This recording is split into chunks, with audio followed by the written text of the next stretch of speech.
Neste vídeo iniciaremos o estudo do livro de Jonas. Veremos o contexto, a fuga da missão e a insistência de Deus em ser misericordioso. O livro de Jonas constitui uma grande ironia. Quase tudo no livro está invertido em relação aos nossos estereótipos e preconceitos religiosos mais comuns.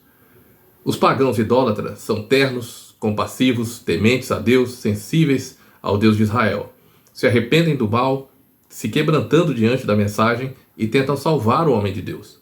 Já o homem de Deus é um rebelde, empedernido, insensível, que deseja a morte e a perdição dos pagãos e que foge da presença de Deus e de sua missão no mundo.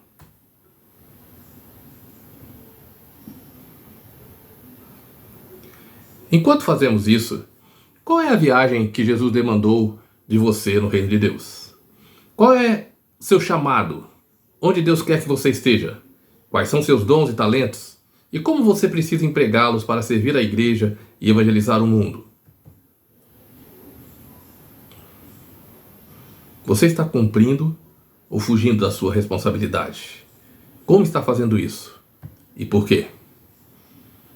Jonas foi um profeta comissionado por Deus por volta de 750 a.C. Yahvé estava por trás de sua missão. Foi ele quem deu a Jonas a sua mensagem. Veremos então quem é o profeta Jonas, como e por que ele resolve fugir de sua missão, e como a intervenção divina frustra os planos do profeta e a misericórdia de Deus acaba prevalecendo.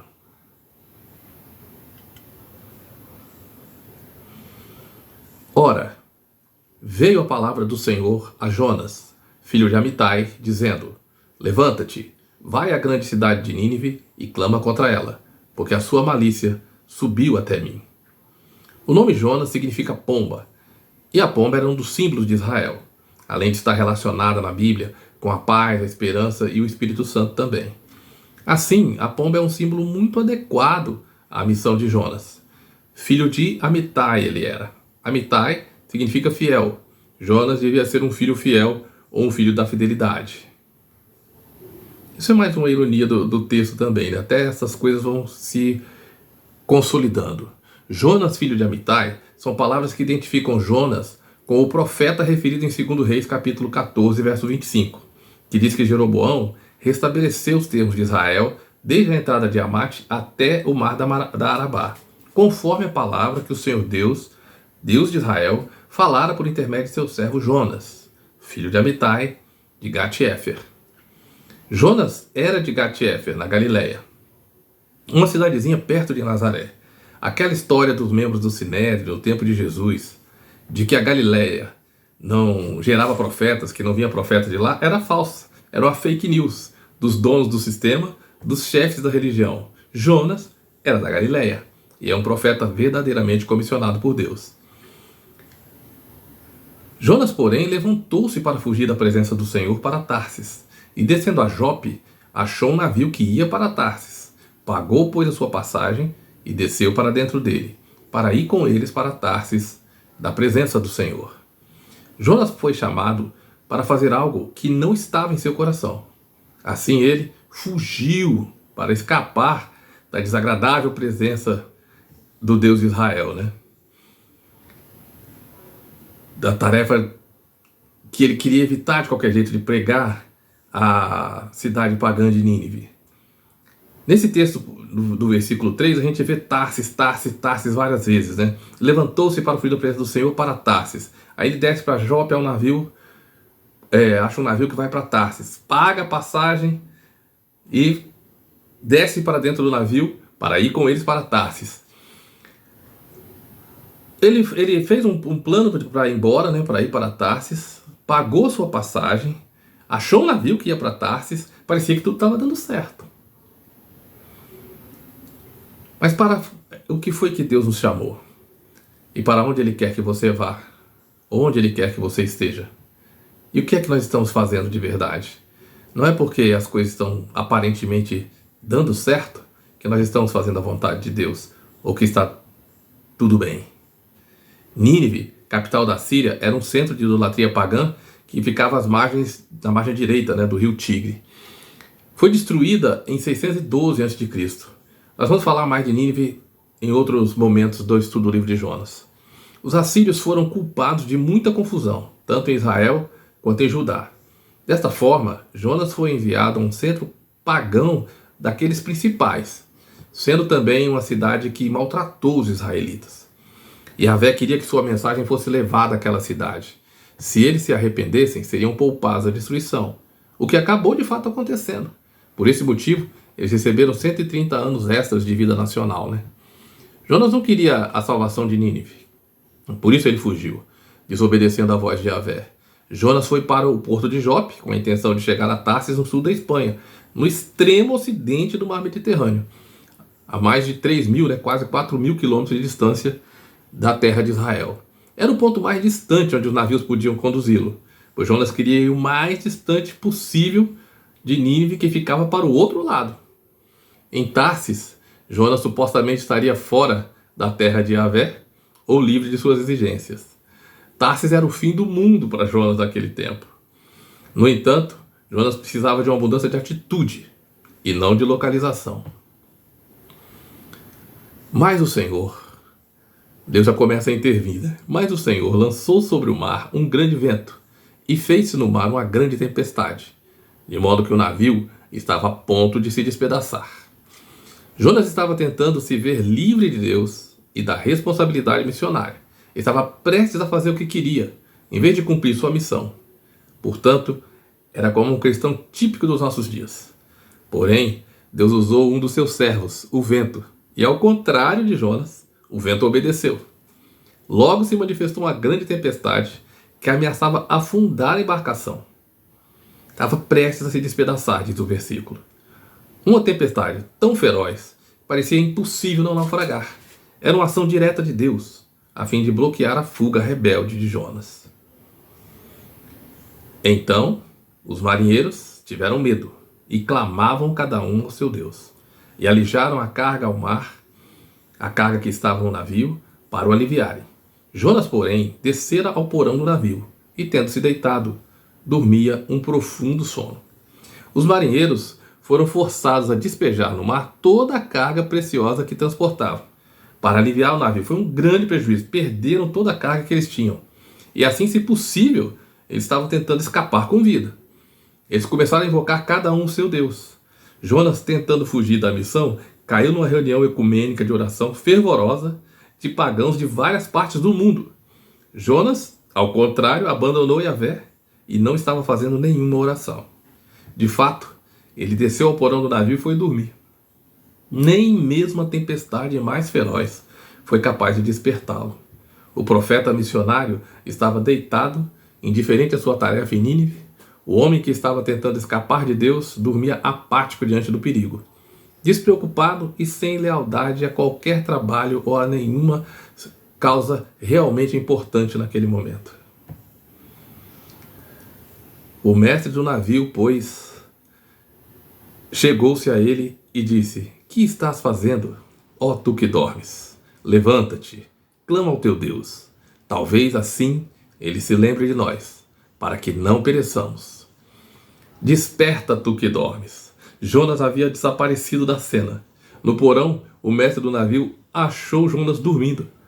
O navio precisava de toda a ajuda de oração que pudesse obter. O capitão ordenou para a vergonha de Jonas que ele saísse do seu leito, que ele fosse para o convés, achando que ele começaria suas orações diante de seu Deus assim que visse o problema lá em cima, O capitão estava disposto a tentar tudo. E agora, mais um Deus seria solicitado. Uma tremenda lição para o povo de Deus. Enquanto gente de Deus se recusa a orar, os pagãos se entregaram à oração com todo vigor e esperança. Jonas poderia ter resolvido tudo com uma oração, se arrependendo e pedindo a Deus que poupasse o navio e a vida dos marinheiros. A oração de Jonas era a única que estava faltando. E dizia cada um ao seu companheiro: "Vinde e lancemos sortes, para sabermos por causa de quem nos sobreveio este mal." E lançaram sortes, e a sorte caiu sobre Jonas. Os marinheiros lançaram sortes para descobrir qual deles seria o culpado. Devia haver alguma causa divina. Não era uma tempestade natural, eles eram marinheiros experientes. E também havia a crença de que bastava a presença de uma pessoa ímpia para trazer calamidade sobre os outros. Portanto, era necessário livrar-se da má influência. Mais uma ironia. O povo de Deus tem que ser uma bênção para o mundo e guardar-se das más influências. E não nos tornarmos nós más influências com nossas omissões, negligências, infidelidades, escândalos, mentiras e toda a sorte de aliança com o mal. Então lhe disseram: declara-nos tu agora por causa de quem nos sobreveio este mal. Que ocupação é a tua? De onde vens? Qual é a tua terra? E de que povo és tu? E respondeu-lhes ele: eu sou hebreu, e temo ao Senhor, o Deus do céu, que fez o mar e a terra seca. O culpado foi identificado. Os marinheiros queriam saber quem ele era, de onde vinha, por que estava na embarcação. Descobririam a razão daquela calamidade. E isso lhes daria um motivo para proceder à execução. E justificaria o que eles estavam prestes a fazer. Os marinheiros queriam uma confissão de culpa. Talvez eles até quisessem certificar-se de que a sorte tinha dito a verdade. Jonas identificou-se com o seu povo, um hebreu, com seu Deus, Yahvé Elohim. Sua situação espiritual ideal, temia ao Senhor, uma frase que no Antigo Testamento indica a espiritualidade mais básica, e até deu-se ao trabalho de exaltar Yahvé Elohim como Criador de todas as coisas, o céu, a terra e o mar, repreendendo por implicação a idolatria e as superstições dos marinheiros. Yahvé Elohim, o Criador de todas as coisas, era aquele que tinha perturbado o mar. Isso complicava a situação para os marinheiros, porque eles estavam tratando com um grande poder que, por certo, faria o navio naufragar, se o culpado não fosse eliminado, como no caso do pecado de Acã, no livro de Josué. Então, estes homens se encheram de grande temor e lhe disseram: que é isso que fizeste? Pois sabiam os homens que fugia da presença do Senhor, porque ele lhe o tinha declarado. Ainda lhe perguntaram: que te faremos nós, para que o mar se nos acalme? Pois o mar ia se tornando cada vez mais tempestuoso. Os marinheiros ficaram muito assustados e consternados. Quiseram saber por que o profeta havia tentado a Deus daquela maneira, pondo em perigo a vida dele e a de todo mundo no navio. A conversa revelou a história inteira. Jonas tinha sido chamado para cumprir uma missão contra a qual ele se rebelara, e assim provocou todo aquele dano. Eles perderam a carga, estavam perdendo o navio e iam perder suas vidas. Jonas era um fugitivo de Deus e merecia tratamento drástico. No fim, aqueles pagãos compreenderam, melhor do que Jonas, a seriedade da obediência a Deus. Jonas, com a consciência calejada, foi capaz de dormir em meio à tempestade, enquanto os marinheiros pagãos é que tiveram de enfrentar a tormenta. Aqueles marinheiros não eram assassinos. Portanto, perguntaram se o profeta tinha alguma sugestão quanto ao que deveria ser feito. Talvez o Deus de Jonas exigisse algo menor que a pena capital. Aqui fica ressaltada a conduta misericordiosa dos marinheiros. Não à toa que aqueles pagãos lá, aqueles homens idólatras, também receberam a atenção de Yahvé. Israel não tinha o monopólio do ser divino. E além disso, fora Jonas, o hebreu, que causara toda aquela dificuldade. Respondeu-lhe ele: levantai-me e lançai-me ao mar, e o mar se vos aquietará, porque eu sei que por minha causa vos sobreveio esta grande tempestade. Jonas, o ofensor, abriu mão da esperança em Yahvé para sugerir alguma medida mais branda. O profeta desobediente merecia ser morto. Ele devia ser lançado ao mar. Jonas estava certo de que ele era a causa da calamidade e de que, diante da sua morte, as coisas se aquietariam. A fé hebraica de Jonas lhe havia ensinado que o ofensor tinha que pagar com a própria vida. De um lado, por causa da justiça, Jonas tinha de morrer. De outro, por causa da misericórdia, os marinheiros inocentes tinham que viver. Jonas não demonstrara interesse pela misericórdia divina para com Nínive, nem com os marinheiros, e não estava buscando essa misericórdia nem para si mesmo. A graça divina resolveria esse caso de maneira muito melhor. Mas Jonas, o profeta de Deus, não buscava isso. Não há qualquer evidência de que ele tenha experimentado o arrependimento na tentativa de evitar o desastre. Ele simplesmente se submeteu ao julgamento de Deus e queria terminar toda aquela situação o mais rápido possível. Ao que tudo indica, Jonas tão decidido a não pregar em Nínive, preferia morrer. Mas o misericordioso e sábio Deus tinha outro plano. Ele ia resolver essa questão de outro jeito. Deus não queria perder os ninivitas, não queria perder os marinheiros e, maravilhosamente, não queria perder nem mesmo seu profeta rebelde. Deus não desistiu de ninguém. Entretanto, os homens se esforçavam com os remos para tornar a alcançar a terra, mas não podiam, porque o mar se ia embravecendo cada vez mais contra eles. Apesar da solução simplista apresentada por Jonas, os marinheiros tentaram evitar a execução dele. Remaram arduamente para levar a embarcação de volta à terra no braço, porque estavam perto do local onde eles zarparam. Eles mal saíram e a tempestade já começou. A tempestade, porém, estava por demais feroz, e os esforços deles foram inúteis. Note o contraste, né? Mais uma ironia. A compaixão daqueles homens com a falta de compaixão de Jonas. Eles trabalharam duramente para tentar salvar a vida de um homem rebelde, mas Jonas não estava disposto a mexer um dedo em favor de tantas vidas humanas. Os marinheiros não conseguiram furar a muralha de Odas. Os marinheiros são pessoas do mundo pagão que homens como Jonas querem excluir da misericórdia de Deus. Diferente do profeta, naqueles homens houve um alto grau de humanidade, temor e ternura. Jonas deveria estar tentando salvar os pagãos, mas eram eles que estavam tentando salvar a vida do homem de Deus.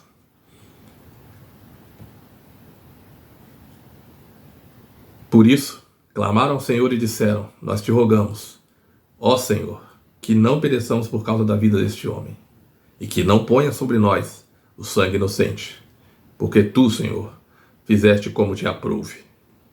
Havia chegado um momento drástico, né? Jonas precisava ser jogado fora da embarcação. Ele ia matar todo mundo no navio. Os marinheiros pediram que sangue inocente não fosse lançado na conta deles. Afinal, Jonas não era inocente e quase havia causado a morte deles através de sua rebelião contra Deus. Portanto, clamaram que Yahvé considerasse a natureza do caso e permitisse a execução de Jonas sem feri-los. Eles oraram ao Deus de Jonas e Jonas não orou a ninguém. Então, levantaram Jonas e o lançaram ao mar, e cessou o mar da sua fúria. Tendo reconhecido a soberania e a providência de Yahvé, eles lançaram Jonas nas águas. Instantaneamente, o mar se aquietou. O gesto foi aceito, e Yahvé tornou a intervir. Ele deu ordem às águas turbulentas, e o mar obedeceu imediatamente. E houve calmaria, embora estivesse tão empolado antes. Ao contrário de Jonas, tudo aqui obedece. O vento obedece, o mar obedece, os marinheiros obedecem. Deus poupa os penitentes que se entregam à oração. Ele aqui poupou os inocentes, uma vez que o culpado foi separado deles. Temeram, pois, os homens ao Senhor com grande temor, e ofereceram sacrifícios ao Senhor, e fizeram votos. Os homens se convertem, os marinheiros se converteram.